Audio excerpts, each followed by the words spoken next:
Parliament ఎన్నికల సందర్భంగా మక్తల్ నియోజకవర్గం నార్వ మండల కేంద్రంలో కాంగ్రెస్ నాయకులు జలంధర్ రెడ్డి ఆధ్వర్యంలో నిర్వహించిన కార్యకర్తల విస్తృత స్థాయి సమావేశంలో మాట్లాడుతున్న కాంగ్రెస్ పార్లమెంట్ అభ్యర్థి చెల్ల వంశీచందర్ రెడ్డి ఈ సందర్భంగా వారు మాట్లాడుతూ బీజేపీ పార్టీకి ఓటు వేస్తే రాజ్యాంగ విలువలని రాజ్యాంగాన్ని కోల్పోతామని అదే విధముగా బడుగు బలహీన వర్గాల రిజర్వేషన్లు కోల్పోతామని ఈ సందర్భంగా వారు తెలియజేయడం జరిగింది. అనంతరం బీజేపీ పార్టీకి చెందిన జలంధర్ రెడ్డి అనుచరులు దాదాపుగా 400 మంది కార్యకర్తలు కాంగ్రెస్ పార్టీలో చేరడం జరిగింది. కార్యక్రమంలో మక్తల్ ఎమ్మెల్యే వాకటి శ్రీహరి, కాంగ్రెస్ సీనియర్ నాయకులు జలంధర్ రెడ్డి, నారాయణపేట కాంగ్రెస్ పార్టీ జిల్లా అధ్యక్షులు ప్రశాంత్ కుమార్ రెడ్డి, మక్తల్ నియోజకవర్గ పార్లమెంట్ ఎన్నికల ఇన్ఛార్జ్ ఏపీ జితేందర్ రెడ్డి, నార్వ మండల కాంగ్రెస్ పార్టీ ఎన్నికల in charge NRI police Chandrasekhar Reddy, Maganur మండల అధ్యక్షులు ఆనంద్ గౌడ్, నార్వ మండల కాంగ్రెస్ పార్టీ అధ్యక్షులు చెన్నయ్య, సాగర్ తదితరులు ఈ కార్యక్రమంలో పాల్గొనడం జరిగింది. అత్యంత క్షేత్రస్థాయి భూస్థాయిలో కార్యకర్తలతో మమేకమై పొద్దున ఎన్ని గంటల నుంచి స్టార్ట్ చేస్తున్నాను? పొద్దున 6 గంటల నుంచి రాత్రి 11-12 గంటల దాకా పనిచేస్తున్నాడు. వాస్తవానికి అంతకుముందు ఎప్పుడు ఫోన్ చేసినా శ్రీహరి అన్న ఫోన్ ఎత్తడు. ఇప్పుడు ఫోన్ చేసే ఫోన్ కూడా ఎత్తుతలేడు. ఇక నేను కూడా ఏం చేస్తున్నా, శ్రీహరి అన్న ఎంబడి ఉండేటోళ్ళకి ఫోన్ చేసి ఏం చేస్తుండు ఏదన్నా ఉంటే వాళ్ళకి చెప్పి శ్రీహరి అన్నకు చెప్పమని చెప్తున్నా. అంటే పూర్తిగా అభ్యర్థి ఫోన్ చేస్తే మాట్లాడనంత, అంటే నేను దాన్ని అప్రిషియేట్ చేస్తున్నా. అంత బిజీగా పూర్తిగా పార్టీ కార్యక్రమాల్లో నిమగ్నం అయిపోయి అంత పకడ్బందీగా పనిచేస్తున్నారు. వాళ్ళు భారతీయ జనతా పార్టీని ఖాళీ చేసి నర్వ మండలంలో భారతీయ జనతా పార్టీని బొందబెట్టి ఇవాళ కాంగ్రెస్ పార్టీలో పెద్ద ఎత్తున చేరినటువంటి 100ల సంఖ్యలో చేరినటువంటి మీ అందరికీ కాంగ్రెస్ పార్టీలోకి నేను సాదరంగా స్వాగతం పలుకుతున్నాను. నాయకులు, ఈ మండలానికి చెందినటువంటి వేదిక మీద ఉన్న నాయకులు గాని, ఇక్కడ ఉన్నటువంటి నాయకులు గాని, వాళ్ళందరూ పెద్ద మనసు చేసుకొని కొత్తగా చేరిన వాళ్ళందరినీ కూడా సాదరంగా ఆహ్వానించినందుకు, పెద్ద మనసుతోటి అందరినీ కూడా కాంగ్రెస్ పార్టీలో చేర్పించుకున్నందుకు, ముందు నుంచి కాంగ్రెస్ పార్టీలో కష్టపడి పనిచేస్తున్నటువంటి నాయకులను కూడా మీ ఉదార స్వభావానికి మిమ్మల్ని నేను మనస్ఫూర్తిగా అభినందిస్తూ, ఇవాళ నుంచి పాత లేదు, అందరిది ఒకటే కుటుంబం, అందరిది కాంగ్రెస్ కుటుంబం, అందరిది 3 రంగుల కుటుంబం, అందరిది చేయి గుర్తుని గెలిపించడమే మనందరి లక్ష్యంగా అనే మాట తెలియజేస్తున్నాం. వరంగల్ నియోజకవర్గం పక్కన పెడితే అన్ని నియోజకవర్గాలలో అత్యధిక మెజార్టీ రాబోయే నియోజకవర్గం ఖచ్చితంగా మక్తల్ నియోజకవర్గమే అని నేను పూర్తి విశ్వాసంతో నేను ఇవాళ చెప్తున్నా. ఎమ్మెల్యే బాధ్యులుగా ఉన్నటువంటి నాయకులు చాలా కష్టపడి పనిచేస్తున్నారు.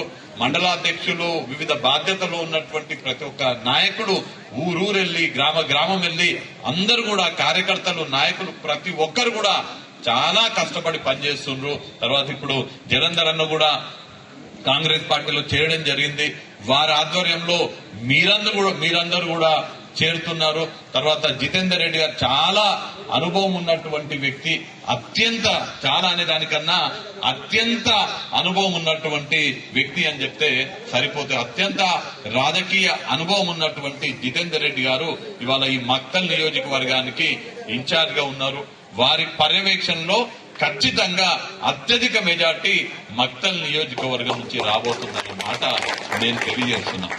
ఈ అంశాలపైన చర్చించుకోవడం జరిగింది. పాత్రికేయ మిత్రులు కూడా ఉన్నారు. ఈయనే కాదు, ఏడిపోయినా కానీ ఆ విజయాన్ని వస్తుంటాడు. విజయాన్న మరి పాత్రికేయుడో మన కాంగ్రెస్ పార్టీ లీడరో? విజయే కదా. అయితే 2 అంశాలు మీ దృష్టికి తీసుకురాదలుచుకున్నా. ఈ 2 అంశాలని పాత్రికేయులు కూడా ఈ అంశాలపైన శ్రద్ధ వహించాలని, మనం కూడా మన గ్రామాలలో మనం ఎక్కడెక్కడైతే ప్రచారం చేస్తామో అక్కడ కూడా మన ప్రజలందరూ కూడా తెలియజేయాలని నాయకులకు, కార్యకర్తలందరూ కూడా తెలియజేస్తున్నాం. ఈ ఎన్నిక కేవలం 2 అభ్యర్థుల మధ్యనో 2 పార్టీల మధ్యన ఎన్నిక కాదు అనే విషయాన్ని మనం ఈ నియోజకవర్గ ప్రజలకు తెలియజేయాలి. ఈ ఎన్నిక పాలమూరు భవిష్యత్తుకి సంబంధించినటువంటి ఎన్నిక. ఈ ఎన్నిక పాలమూరు భవిష్యత్తు తరాలకు సంబంధించినటువంటి ఎన్నిక.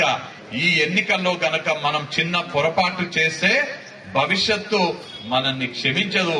పాలమూరు మనల్ని క్షమించదు. ఇందాక జితేందర్ రెడ్డి గారు చాలా చక్కగా వివరించడం జరిగింది. ఇవాళ రేవంత్ రెడ్డి గారు ముఖ్యమంత్రి అవ్వడం వల్ల మన పాలమూరు ఏ విధంగా లాభం చెందుతుంది, ఏ విధంగా అభివృద్ధి పదంలోకి పోతుందనే విషయాన్ని వారు చాలా వివరంగా చెప్పడం జరిగింది. ఇక్కడ పాలించినటువంటి బీఆర్ఎస్, కేంద్రంలో పాలించినటువంటి భారతీయ జనతా పార్టీ పూర్తిగా మన పాలమూరుని నిర్లక్ష్యం చేసిండ్రు.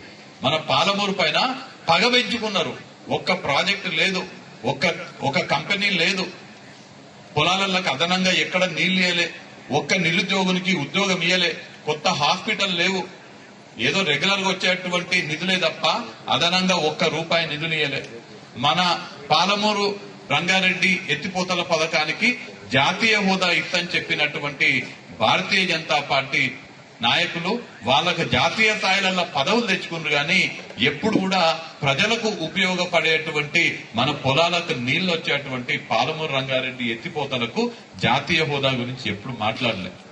పాలమూరు రంగారెడ్డి ప్రాజెక్ట్ ని కాంగ్రెస్ పార్టీ 2013లో జీవో నెంబర్ 72 విడుదల చేసి 2013 ఆగస్టు 8 నాడు 6,91,00,000 రూపాయలు విడుదల చేసి సర్వేకి అనుమతిస్తే 2014 టీఆర్ఎస్ ప్రభుత్వం వచ్చి 3 సంవత్సరాలలో పూర్తి చేస్తా అని మనకు మాటిచ్చి పాలమూరు రంగారెడ్డి ఎత్తిపోతల తర్వాత ప్రారంభమైనటువంటి కాళేశ్వరానికి లక్షల కోట్ల నిధులు చేసి అది పూర్తి చేసింది, కానీ మనకు 12,45,000 ఎకరాలకు నీళ్లిచ్చే పాలమూరు రంగారెడ్డి ఎత్తిపోతల పథకాన్ని పక్కన పెట్టిండ్రు. ఎందుకు పెట్టిండ్రు? మన మీద పగ పెట్టుకొని ఆ విధంగా చేసిండ్రు. హోదా ఇయ్యలేదు. ఇవాళ మనం అధికారంలోకి వచ్చినామో 3 నెలలు కూడా కాకముందే 4,000 కోట్ల రూపాయలతోటి మక్తల్ నారాయణపేట కొడంగల్ కి 1,30,000 ఎకరాలకు సాగునీరు అందించే మక్తల్ నారాయణపేట కొడంగల్ ఎత్తిపోతల పథకం మనం ఇవాళ శంకుస్థాపన చేసుకున్నాము. ముఖ్యమంత్రి గారు చెప్పిండ్రు 2 ఏళ్లలో ప్రాజెక్టు పూర్తి చేసి 1,30,000 ఎకరాలకు నీళ్లు ఇస్తామని. సంగమండ సమస్య ఎప్పటి నుంచో సమస్యగా ఉంటే ఆ సమస్యని మనం 3 నెలలు తీరక ముందే మనం ఆ సమస్యని తీర్చుకున్నాం. అన్నటువంటి నేరం చేసిన వాళ్ళం మనం అవుతాం. ఈ ఎన్నిక పాలమూరు అభివృద్ధికి సంబంధించినటువంటి ఎన్నిక, ఈ ఎన్నిక పాలమూరు భవిష్యత్తుకు సంబంధించినటువంటి ఎన్నిక, ఈ ఎన్నిక పాలమూరు ఆత్మ గౌరవానికి సంబంధించిన ఎన్నిక అనే విషయాన్ని మీరు ప్రతి ఓటరు దగ్గరికి, ప్రతి ప్రజల దగ్గరికి, ప్రతి ఊరికి, ప్రతి గడపకి తీసుకెళ్లేటువంటి బాధ్యత ప్రతి ఒక్క కాంగ్రెస్ కార్యకర్త పైన, నాయకుల పైన ఉన్నదనే విషయాన్ని తెలియజేస్తుంది. రెండవ విషయం, ఇవాళ ముఖ్యమంత్రి రేవంత్ రెడ్డి గారు చెప్పిన విషయాన్నే నేను మళ్లీ చెప్తా. భారతీయ జనతా పార్టీ ఇందాక జితేందర్ రెడ్డి గారు చెప్పిండ్రు, ఇది 400 పార్, అబ్కీ బార్ 400 పార్ అంటున్నారు వాళ్ళు. 400 సీట్లు మాకు ఇవ్వండి అని భారతీయ జనతా పార్టీ వాళ్ళు చెప్తుండ్రు. ఎందుకు 400 సీట్లు కావాలని అడుగుతున్నారో తెలుసా? రాజ్యాంగాన్ని మార్చనీకే 400. ఈ ఎన్నిక పాలమూరు అభివృద్ధికి సంబంధించినటువంటి ఎన్నిక, ఈ ఎన్నిక పాలమూరు భవిష్యత్తుకు సంబంధించినటువంటి ఎన్నిక, ఈ ఎన్నిక పాలమూరు ఆత్మ గౌరవానికి సంబంధించిన ఎన్నిక అనే విషయాన్ని మీరు ప్రతి ఓటరు దగ్గరికి, ప్రతి ప్రజల దగ్గరికి, ప్రతి ఊరికి, ప్రతి గడపకి తీసుకెళ్లేటువంటి బాధ్యత ప్రతి ఒక్క కాంగ్రెస్ కార్యకర్త పైన, నాయకుల పైన ఉన్నదనే విషయాన్ని తెలియజేస్తుంది. రెండవ విషయం, ఇవాళ ముఖ్యమంత్రి రేవంత్ రెడ్డి గారు చెప్పిన విషయాన్నే నేను మళ్లీ చెప్తా. భారతీయ జనతా పార్టీ ఇందాక జితేందర్ రెడ్డి గారు చెప్పిండ్రు, ఇది 400 పార్, అబ్కీ బార్ 400 పార్ అంటున్నారు వాళ్ళు. 400 సీట్లు మాకు ఇవ్వండి అని భారతీయ జనతా పార్టీ వాళ్ళు చెప్తుండ్రు. ఎందుకు 400 సీట్లు కావాలని అడుగుతున్నారో తెలుసా? రాజ్యాంగాన్ని మార్చనీకే 400 సీట్లు అవసరమైతాయి. వాళ్ళు రాజ్యాంగాన్ని మార్చనీకనే 400 సీట్లు కావాలంటున్నారు. రాజ్యాంగాన్ని ఎందుకు మార్చాలంటే వాళ్ళ సిద్ధాంతం ప్రకారం, ఆర్ఎస్ఎస్ సిద్ధాంతం ప్రకారం రిజర్వేషన్లకు వ్యతిరేకం. వాళ్ళు రాజ్యాంగాన్ని మార్చే అవకాశం వాళ్ళకిస్తే, 400 సీట్లు వాళ్ళకిస్తే ఎస్సీ ఎస్టీ బీసీలకు, ఏ ఎస్సీ ఎస్టీ బీసీలకు ఆనాడు ఇందిరమ్మ కాంగ్రెస్ పార్టీ రిజర్వేషన్లు ఇచ్చిందో ఆ రిజర్వేషన్లని పూర్తిగా తొలగించనీకే ఇవాళ బీజేపీ కుట్రలో భాగంగానే 400 సీట్లు కావాలనుకున్నారు. ఎస్సీలకు రిజర్వేషన్లు కొనసాగాలంటే, ఎస్టీలకు రిజర్వేషన్లు కొనసాగాలంటే, అత్యధిక శాతం ఉండే బడుగులకు, బీసీలకు రిజర్వేషన్లు కొనసాగాలంటే కాంగ్రెస్ పార్టీ గెలవాలి, కేంద్రంలో రాహుల్ గాంధీ ప్రధానమంత్రి కావాలి. ఎక్కడ భారతీయ జనతా పార్టీకి అనుకూలంగా ఓటేసినా పువ్వు గుర్తుకి వేసే ప్రతి ఒక్క ఓటు ఎస్సీ ఎస్టీ బీసీలకు రిజర్వేషన్లు తొలగించడానికి వేసే ఓటుగా మనందరం కూడా భావించాలి. ఆ 400 వాళ్ళు అడిగేది కేవలం రాజ్యాంగాన్ని మార్చనికే, మన హక్కులని లాక్కోనికే, రైతులకు ఉండే అటువంటి హక్కులని లాక్కొని అదానీ అంబానీలకు మన భూములపై హక్కు ఇయ్యనికే దొంగ చట్టాలు 3 దొంగ చట్టాలు తీసుకొచ్చారు. మీకు అందరు ప్రతి ఒక్క నాయకుడు, ప్రతి ఒక్క కార్యకర్త మన ఊర్ల మన బూత్ల పని చేసుకొని, ఎవరి ఊర్ల వాళ్ళు పని చేసుకొని వాళ్ళ ఊర్లల్లా వాళ్ళ బూత్లల్లా మనకు మంచి మెజారిటీ వచ్చేటట్టుగా పని చేయాలి. జితేందర్ రెడ్డి గారు చెప్పిండ్రు, ప్రతి పోలింగ్ బూత్ లా 1000 ఓట్లుండే పోలింగ్ బూత్ లా ఖచ్చితంగా మనకు 500 ఓట్లు ఎట్లా రావాలనేదే మన శ్రద్ధ ఉండాలి, మన ధ్యాస ఉండాలి తప్ప వేరేది కాదనే విషయాన్ని తెలియజేస్తున్నా. మన ఊర్లో 800 ఓట్లుంటే ఖచ్చితంగా ఆ 800ల్లో 400 చేయి గుర్తుకు పడాలి. 400 చేయి గుర్తుకు పడాలంటే ఏం చేయాలి అనేది మీ దృష్టిలో ఉండాలి, మీ మనసులో మెదలాలి. ఎట్లయితే శ్రీహరన్న పొద్దుగాల 6 నుంచి రాత్రి 12 వరకు ప్రతి పోలింగ్ బూత్ కు పోయి అక్కడ ఏం జరుగుతుంది, ఎట్లా చేయాలి, ఏం చేయాలి, ఆ బూత్ లో మనకు మెజార్టీ రావాలంటే ఏం చేయాలని తాపత్రయపడుతున్నాడో అట్లా మీరందరూ కూడా ప్రతి ఒక్కరూ మీ బూత్ ల, మీ పోలింగ్ బూత్ ల, మీ ఊర్ల మెజార్టీ తీసుకొచ్చే ప్రయత్నము మీరందరూ కూడా చేయాలి అని చెప్తూ, ఎవరైతే మీ పోలింగ్ బూత్లలో గెలుస్తారో, ఎవరైతే మీ ఊర్లలో గెలుస్తారో వాళ్ళు బలమైన నాయకులుగా మేము భావిస్తాము.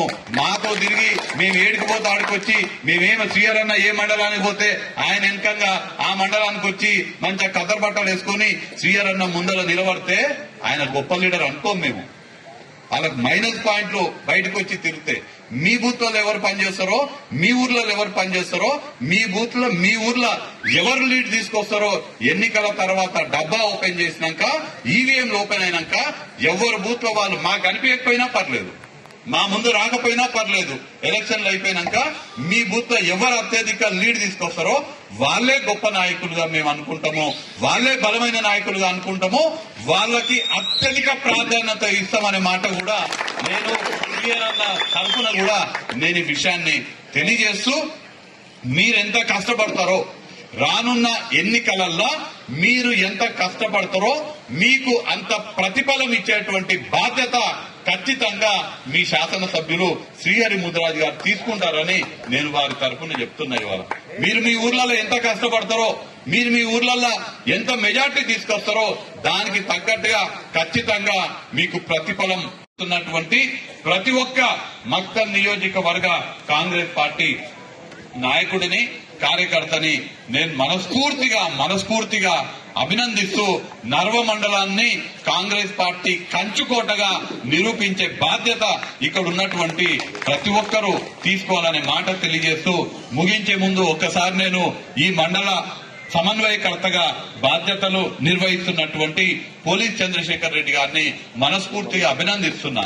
ఎందుకంటే వారు చాలా కష్టపడుతున్నారు. ప్రతి గ్రామం పోయి నాకు ఎంత లేట్ అయినా 11, 12 కూడా ఫోన్ చేసి ఇగో ఈ గ్రామంలో ఇట్లుంది, ఈ గ్రామంలో ఈ విధంగా ఉంది, ఈ గ్రామంలో మన ఇంత బలోపేతం కావాలంటే ఈ విధంగా చేయాలి, ఇట్లే చేయాలని రాత్రి 12 కూడా ఫోన్ చేసి చర్చిస్తున్నాడంటే 12 గంటల వరకు పనిచేస్తున్నాను అర్థం. దాన్ని బట్టి కాబట్టి నేను వారిని మనస్ఫూర్తిగా అభినందిస్తూ ఖచ్చితంగా వారి ఆధ్వర్యంలో నర్వ మండలంలో ఖచ్చితంగా మంచి మెజార్టీ రాబోతుందనే విశ్వాసాన్ని మీకందరికీ వ్యక్తం చేస్తూ, మీరందరూ కష్టపడి పనిచేస్తున్నారు. ఖచ్చితంగా నేను మీ అందరి రుణం తీర్చుకుంటా అని రానున్న 15 రోజులు మీరు కష్టపడి పనిచేయండి. ఈ రానున్న 15 రోజులు మీరు కష్టపడి పనిచేస్తే నేను మీకోసం 5 సంవత్సరాలు మీకు సేవకుడిగా పనిచేస్తా అని నేను మీకు ఇవాళ హామీ ఇస్తున్నా. అది కూడా పెద్ద మనిషి జితేందర్ రెడ్డి గారి ముందు హామీ ఇస్తున్నా. మీరు 15 రోజులు కేటాయించి రేవంత్ రెడ్డి గారి బలాన్ని ఢిల్లీలో పెంచేటట్టుగా, పాలమూరు ఆత్మ గౌరవం గెలిచేటట్టుగా కాంగ్రెస్ పార్టీని ఇక్కడ గెలిపిస్తే నేను ఖచ్చితంగా 5 సంవత్సరాలు మీకోసం శ్రీహరన్న ఎప్పుడు రమ్మంటే అప్పుడు, ఎక్కడికి రమ్మంటే అప్పుడు, ఏం చేయమంటే అది చేసి మీకు సేవ చేస్తాననే మాట నేను మీకు అందరికి కూడా తెలియజేస్తూ మీ అందరినీ మీ అందరినీ మళ్ళీ ఒకసారి మనస్ఫూర్తిగా అభినందిస్తూ జలంధర్ రెడ్డి అన్నను కూడా నేను మీ అందరి సమక్షంలో విజ్ఞప్తి చేస్తున్నా. అన్న మీరు కూడా పూర్తి సమయాన్ని మాకు కేటాయించాలి. మీరు కేటాయిస్తున్న అయినా కూడా అభ్యర్థిగా నా బాధ్యత కాబట్టి నేను మిమ్మల్ని కోరుతున్నా, పూర్తి సమయం కేటాయించి మీరు శ్రీహర్ అన్న ఇద్దరు కలిసి ఈ అన్ని గ్రామాలలో పర్యటన చేసి మీరు ఎలక్షన్ల వరకు నిర్విరామంగా కృషి చేయాలని మిమ్మల్ని కూడా నేను కోరుకుంటూ జై కాంగ్రెస్.